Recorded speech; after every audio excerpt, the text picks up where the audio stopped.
Pagi itu, Andi terkejut ketika bel pintu apartemen kecilnya di kawasan Sudirman, Jakarta, berbunyi nyaring diikuti suara tegas dua petugas polisi yang berdiri di ambang pintu dengan surat perintah resmi. Pak Andi Pratama, kami dari Polres Jakarta Selatan sedang menyelidiki tuduhan korupsi dan pencurian dana proyek senilai ratusan juta rupiah di kantor arsitektur tempat Anda bekerja, kata salah satu petugas sambil menunjukkan dokumen itu. Apa yang tidak pernah Andi duga, laporan palsu ini justru akan membongkar seluruh rahasianya yang selama ini ia jaga rapat-rapat, termasuk cinta sesama jenisnya dengan Budi, rekan kerjanya yang diam-diam menjadi sandaran hidupnya selama 2 tahun terakhir. Andi merasa dunia berputar. Ia seorang arsitek berusia 28 tahun, lahir dan besar di Bandung, pindah ke Jakarta demi karir. Wajahnya yang tampan dengan kulit sawo matang khas Indonesia, rambut hitam rapi, dan mata yang selalu penuh semangat kini memucat. Ini pasti kesalahan, Pak. Saya tidak pernah menyentuh dana proyek, jawabnya dengan suara bergetar. Petugas itu mengangguk dingin. Kami harus memeriksa laptop dan catatan Anda di kantor. Ada saksi yang melaporkan Anda memanipulasi anggaran untuk kepentingan pribadi. Saksi itu, Andi tahu pasti, adalah Riko, rekan sejawatnya yang selama ini selalu menatapnya dengan pandangan aneh. Malam sebelumnya, Andi dan Budi baru saja bertemu di kai kecil dekat Monas. Mereka tidak pernah berani memegang tangan di tempat umum, hanya saling pandang dan berbicara pelan tentang rencana masa depan. Suatu hari nanti kita bisa ke Bali berdua, tanpa takut, bisik Budi sambil tersenyum. Budi, 30 tahun, lebih tinggi dengan tubuh atletis dari rutinitas gym di Senayan, bekerja sebagai desainer di kantor yang sama.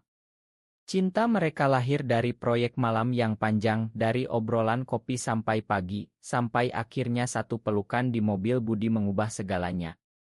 Tapi Indonesia bukan tempat mudah untuk pria seperti mereka.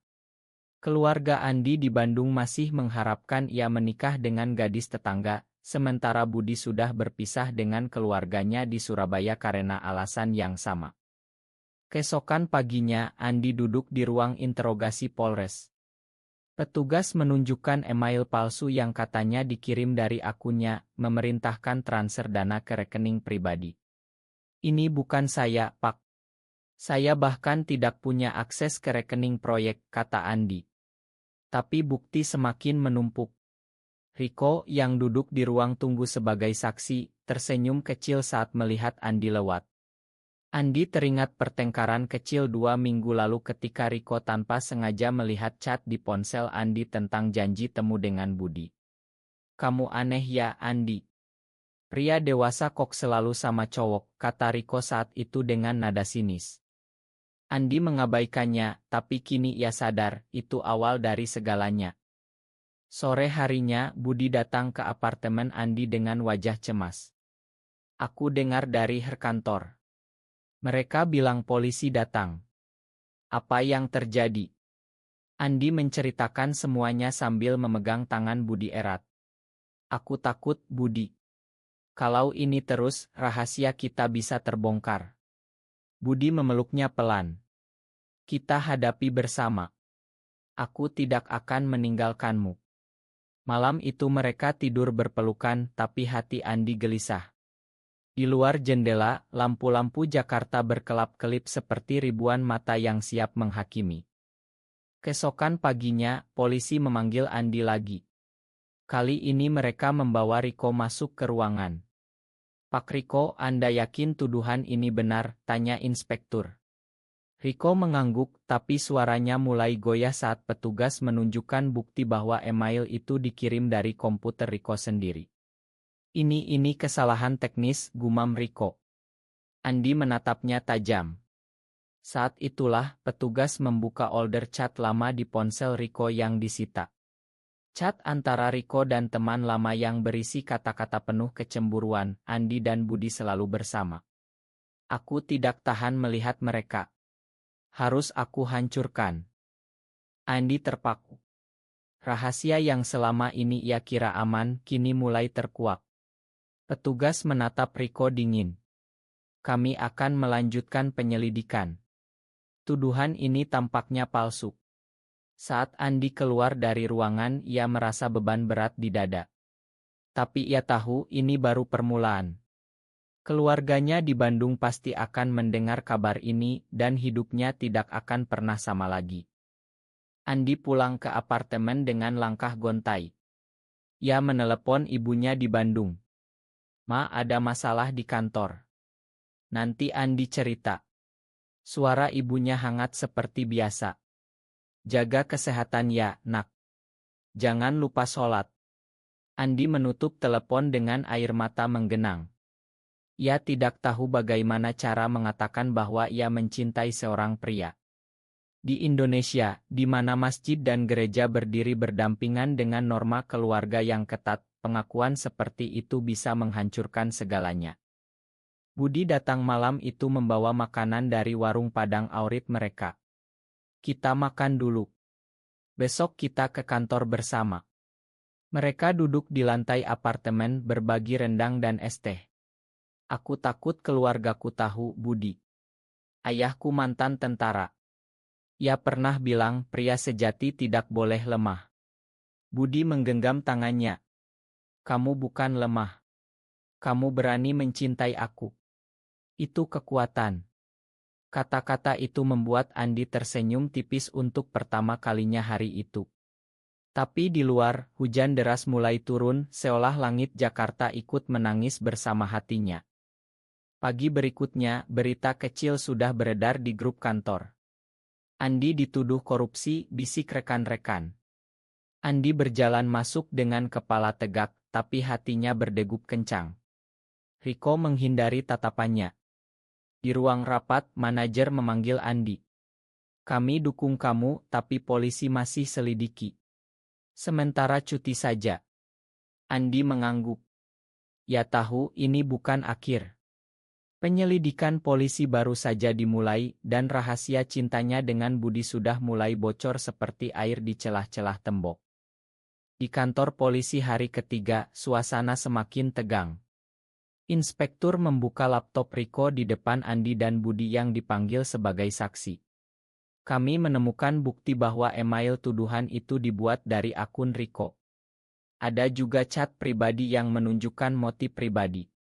Riko duduk di kursi besi, keringat membasahi kemejanya. Saya hanya ingin melindungi perusahaan," katanya lemah. Tapi petugas membaca keras chat itu. Andi selalu dekat dengan Budi. Mereka berdua aneh. Harus dihentikan sebelum merusak nama baik kantor. Andi merasa dadanya sesak. Riko ternyata sudah lama curiga, bahkan pernah mengikuti mereka ke Kai. Budi memegang bahu Andi pelan. "Kita tidak salah, Andi. Cinta kita bukan kejahatan." Kata-kata itu membuat Andi kuat. Tapi di luar ruangan, telepon dari ibunya bergetar. "Nak, ada tetangga bilang kamu dibawa polisi. Apa benar?" Andi menjawab pelan, "Ma, ini Itnah. Andi pulang akhir pekan ini cerita langsung." Suara ibunya bergetar. "Ayahmu sudah marah besar. Cepat pulang, Nak." Andi menutup telepon dengan tangan gemetar. Ia tahu perjalanan pulang ke Bandung akan menjadi ujian terberat. Malam itu Andi dan Budi duduk di balkon apartemen. Lampu-lampu kota berkelap-kelip di bawah. "Kalau keluargaku menolak, aku harus pilih antara kamu dan mereka," kata Andi pelan. Budi memandang langit. "Aku tidak akan memaksa. Tapi aku tahu kamu layak bahagia dengan siapapun yang kamu cintai." Mereka berpelukan lama, angin malam Jakarta membawa aroma hujan yang baru reda. Andi merasa untuk pertama kalinya ia tidak sendirian. Keesokan harinya, mereka berangkat ke Bandung naik kereta. Di perjalanan, Andi menceritakan masa kecilnya. "Dulu aku selalu merasa berbeda. Di sekolah, aku lebih suka main dengan teman laki-laki. Ayahku marah kalau aku terlalu dekat." Budi mendengarkan sambil memegang tangannya di bawah meja.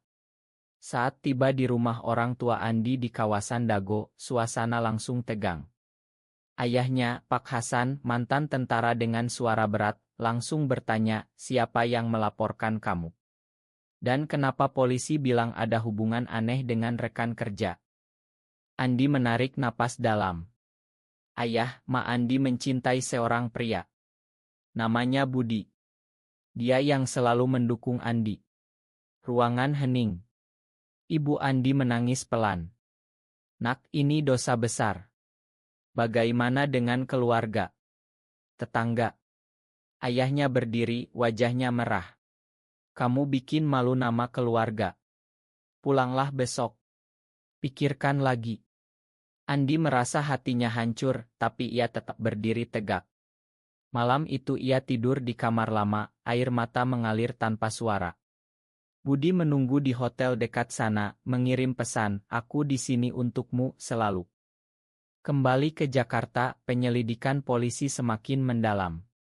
Riko dipanggil lagi. Kali ini ia menangis. Saya iri, Pak. Saya juga pernah merasakan hal yang sama dulu. Tapi saya takut. Jadi saya itnah Andi supaya dia menderita seperti saya.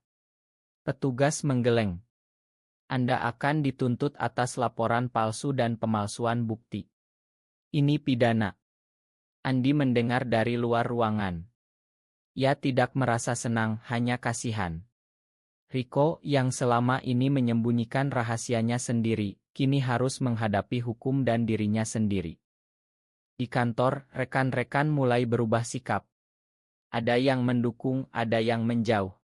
Kamu berani, Andi, kata salah satu rekan perempuan. Tapi manajer memanggilnya. Kami makan tuduhan itu, tapi untuk sementara, kerja dari rumah saja. Andi mengangguk. Ia mulai merasa hidupnya seperti pule yang mulai tersusun kembali, meski banyak potongan hilang. Budi datang ke apartemen setiap malam, membawa makanan dan pelukan.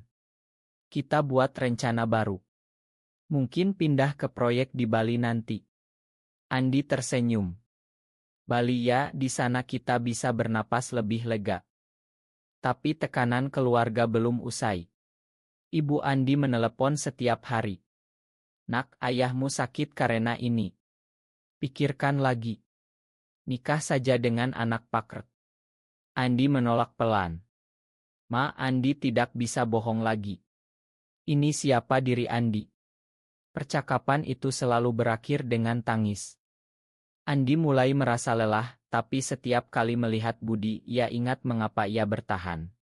Cinta mereka bukan hanya tentang pelukan, tapi tentang saling menguatkan di tengah badai yang datang bertubi. Penyelidikan polisi memasuki minggu kedua.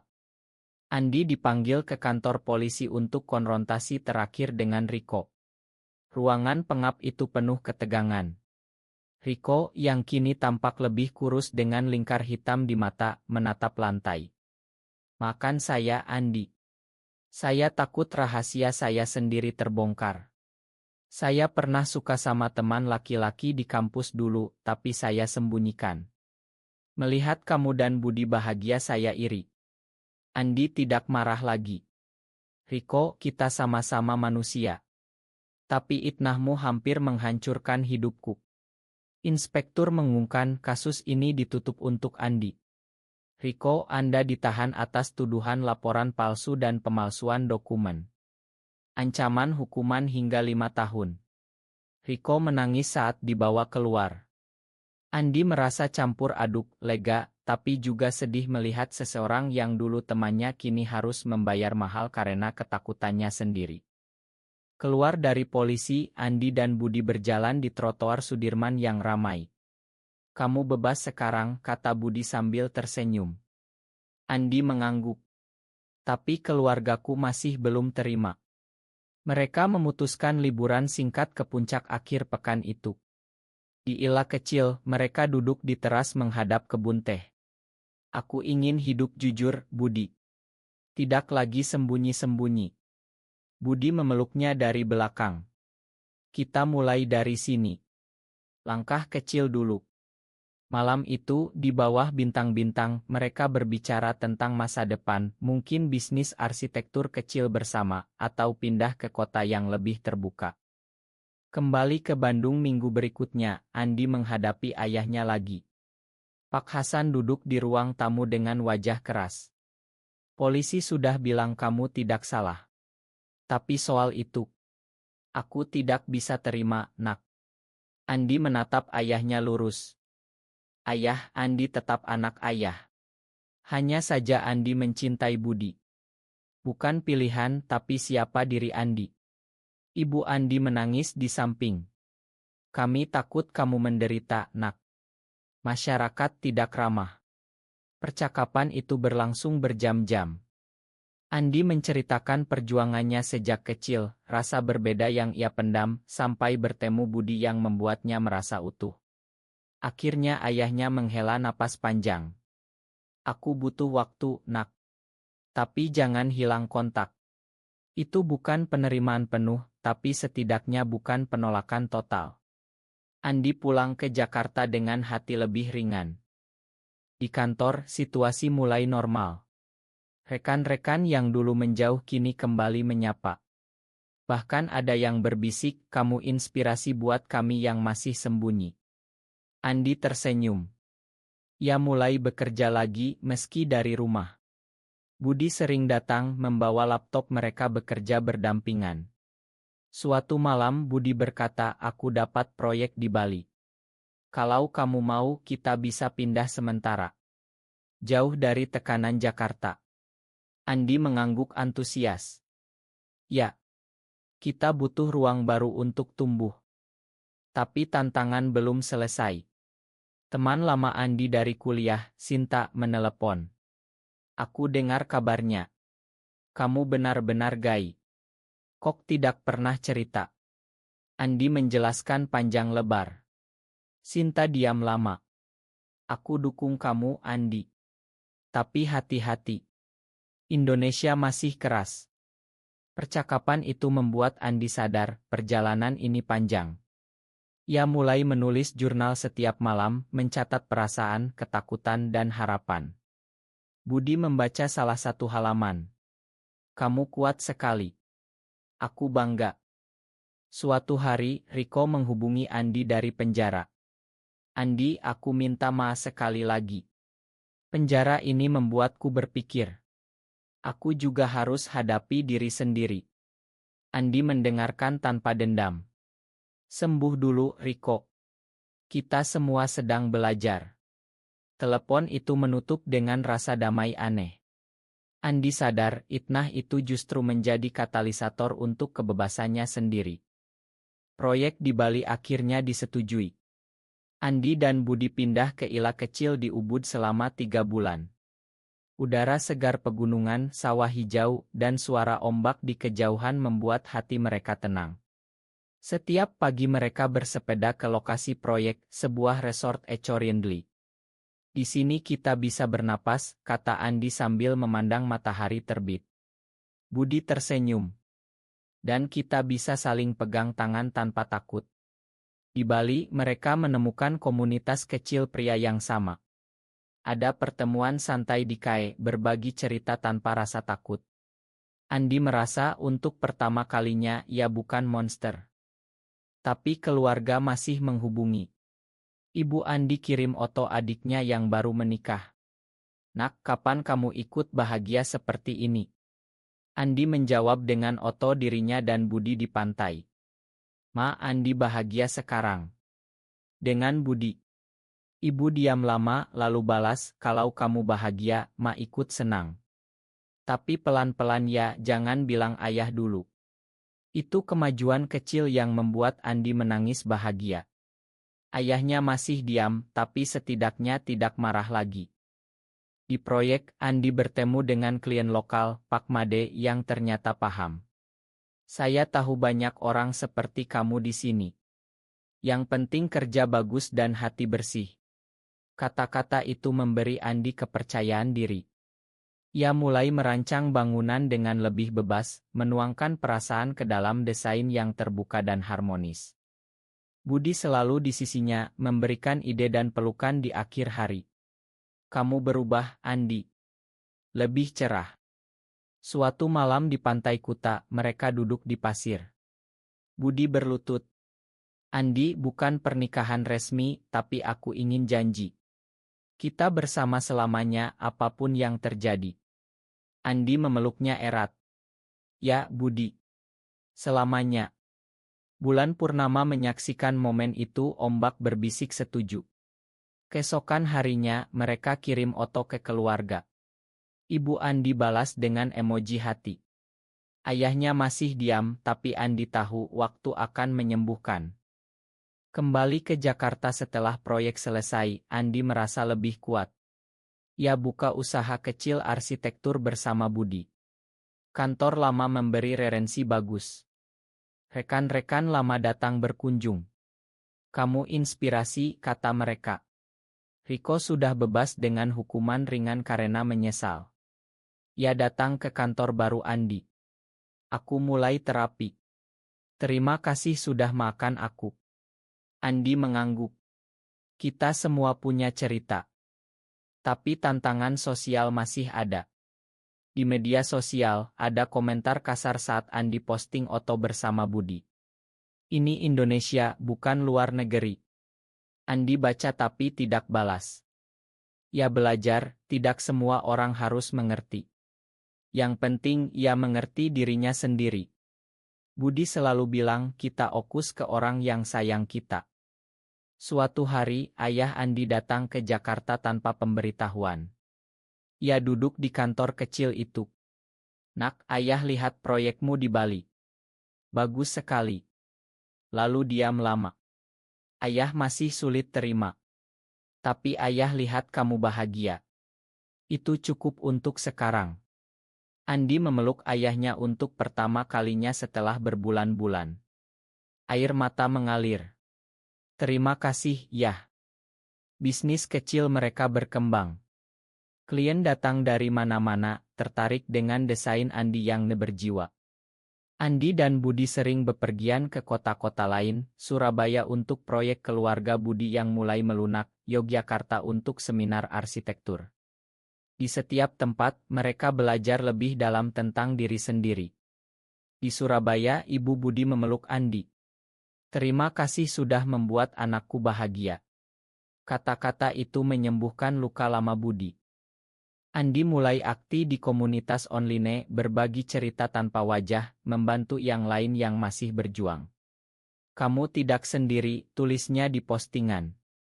Banyak yang balas, terima kasih, Bang. Ceritamu memberi harapan. Itu memberi Andi tujuan baru. Ia sadar, perjalanan ini bukan hanya tentang dirinya dan Budi, tapi tentang membuka jalan bagi yang lain. Suatu malam di apartemen baru mereka di Kemang, Andi duduk di meja kerja. Budi, aku ingin tulis buku. Tentang perjalanan kita. Budi tersenyum. Lakukan. Dunia perlu dengar. Mereka mulai merencanakan, bab demi bab, tentang tuduhan palsu yang justru membebaskan, tentang keluarga yang belajar mencinta, tentang masyarakat yang pelan-pelan berubah. Tapi ada cobaan lagi. Kesehatan ayah Andi menurun. Andi pulang ke Bandung. Di rumah sakit, ayahnya memegang tangannya. Nak, ayah bangga sama kamu. Meski jalanmu berbeda, kamu tetap anak ayah. Andi menangis. Aku cinta ayah. Saat ayahnya pulang, keluarga besar mulai menerima pelan-pelan. Adik Andi bahkan bilang, Kak, aku dukung. Budi keren orangnya. Di Jakarta, Riko datang lagi. Ia sudah kerja di tempat baru. Aku sekarang terbuka dengan keluargaku. Berkat kamu. Andi tersenyum. Kita semua tumbuh. Pertemuan itu menutup lingkaran penuh. Andi dan Budi merayakan ulang tahun hubungan mereka di Bali lagi. Di pantai yang sama, mereka berjalan bergandengan. Dari tuduhan palsu sampai ke sini, kata Andi. Budi mencium keningnya. Dan masih banyak cerita yang akan datang. Setahun berlalu sejak tuduhan palsu itu. Bisnis Andi dan Budi maju pesat. Mereka punya kantor kecil dengan 5 karyawan, proyek di seluruh Jawa dan Bali. Andi sering diundang bicara di komunitas arsitek muda tentang desain yang inklusi. Budi di sisinya selalu partner dalam segala hal. Keluarga Andi kini datang berkunjung ke Jakarta, meski masih pelan-pelan. Ibu Andi bahkan memeluk Budi. "Rawat anakku ya." Ayahnya mengangguk diam, tapi matanya sudah penuh kebanggaan. Riko kini teman baik. Ia buka usaha kecil dan sering minta saran Andi. "Kamu ajar aku banyak tentang keberanian," katanya. Andi hanya tersenyum. "Kita semua belajar dari luka." Suatu sore di balkon apartemen baru mereka menghadap taman, Andi memandang langit Jakarta yang mulai gelap. Budi duduk di samping, memegang tangannya. "Kamu ingat hari polisi datang?" tanya Andi. Budi mengangguk. "Hari itu yang mengubah segalanya jadi lebih baik." Mereka tertawa pelan, mengingat perjalanan panjang penuh air mata dan tawa. Andi sadar, hidupnya kini utuh. Ia tidak lagi sembunyi, tidak lagi takut. Cinta dengan Budi mengajarinya bahwa kebenaran, meski pahit di awal, selalu membawa cahaya. Masyarakat masih banyak yang belum mengerti, tapi Andi tidak lagi peduli. Ia punya keluarga kecilnya sendiri, Budi, teman-teman, dan masa depan yang cerah. Di akhir hari, Andi menutup jurnalnya yang sudah tebal. Buku itu hampir selesai. Judulnya sederhana, Rahasia yang Membebaskan. Ia tahu cerita ini bukan akhir, tapi awal bagi banyak orang lain. Apakah tuduhan palsu selalu menghancurkan, atau justru bisa menjadi jalan menuju kebebasan sejati dan penerimaan diri? Benar atau salah menurutmu?